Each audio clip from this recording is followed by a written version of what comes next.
Yeah, so Price Tag, I wrote that back in like 2021. That's a part of a co-write. I was doing a bunch of co-writes kind of around that time. I was coming up here from Birmingham, and I was working with some people, and one of the people was a guy named Dustin James. He writes up here, like I think on the regular, from what I understand. But Right. this was the first time I worked with Dustin, and the Price Tag theme or the idea to call it for that to be the main theme of the song. That was kind of his idea initially, and we just kind of hammered it out till we got this really kind of cool, like catchy thing. It turned out really great. I joke all the time now, but since writing the song, everything has a price tag, like that phrase. I mean, I feel like it just kind of keeps coming up. It's like so metaphorical for like life, I guess. You know what I mean? Like, you know, you make a bad decision, everything has a price tag. It's like, you know, you reap what you sow kind of thing. And that's kind of what the song's about, essentially, is, you know, sometimes things might be fun in the moment, but you still have to pay a heavy price for some of those decisions you make. Right. You know what I mean? They can haunt you for a while. And I mean, but it could go the other way as well. Yeah. I was just going to say, I mean, to realize that nothing is free. Right. I mean, that it takes effort. It takes work. It takes pain in many ways to get wisdom. Yeah. I mean, you know, like, I mean, I know when we were writing, we were talking about things like Adam and Eve, for example, and the whole, like, you know, making the mistake of eating the fruit and like cursing the ground, you know, for the rest of their lives because they had to reap. Right. You know, and they had to like work to like feed themselves, and like, you know, the child pains and all the stuff that came with all that. Like, but you know, like, it also applies to like good things as well. So, you know, like, anytime you're trying to achieve a goal, you know, it's going to take some effort or some work to like get to that place. So I mean, it's not, even if you're not paying money for that thing, it's still like sweat and blood you got to put forth to get it. So there's still a price tag attached to those things as well.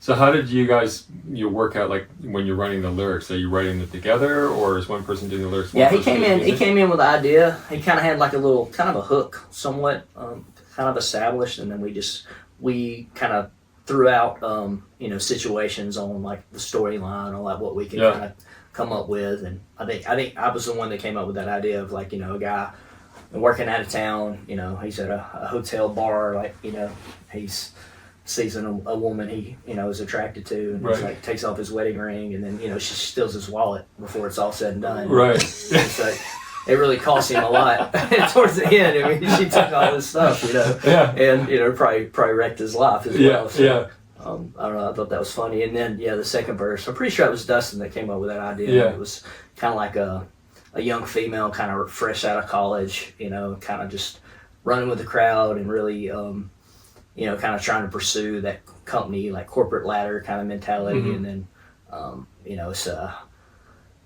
there's a reference in the song about her trying like cocaine or something, and it like just kind of ruins her life, basically. So it's those kinds of situations. So it's sort of like more of an observatory sort of song. Yeah. Where you're looking at perspectives of different people, all related to the idea that, you know, there is a price tag for everything. What's the style? I mean, if you were to say, is it a fast tempo song, a bluesy song? Yeah, it's definitely going to be like a kind of a blues, kind of groovy, up tempo kind of thing. Is what I want. I think initially it kind of had more of a country vibe, which is kind of more like Dustin's thing. That's kind of what he generally writes for. But I kind of put like more of a blues flavoring on it. But yeah, I want it to groove pretty hard. It's a pretty catchy song. I want it to groove pretty hard. I think it's like, it's one of those that you can dance to it, but it's energetic too. Yeah. You know what I mean? Well, I remember like a couple of weeks ago when we were choosing the 4 songs, and we were you know, working together. It was fun to listen to it.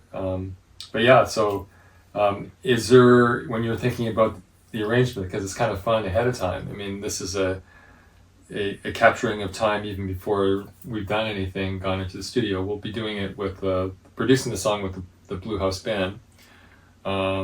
And so, do you have, when you say groove and go hard, you want it a busy groove, or do you want it an open groove? I want it to be kind of like, and when I say this, I don't know if people always know what I mean, but almost to have like a hip hop flair or vibe to it. Gotcha. And when I say that, I mean, like, there's this thing with hip hop music, and it kind of just makes you just want to go. Yeah. You know? Bop.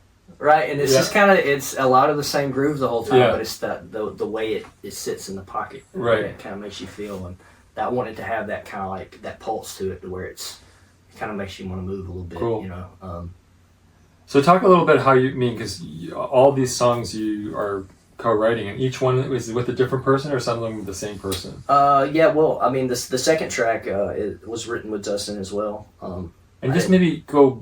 Sorry to interrupt, but maybe say how did you meet Dustin? Yeah, so I was coming up here back in like 2021. I was working with a company called SSM Nashville, and basically just kind of we did a series of co-writes with Dustin, with some other people, and we were gonna kind of pitch that to radio and try to kind of get Right. me established and start trying to kind of build a brand, I guess. I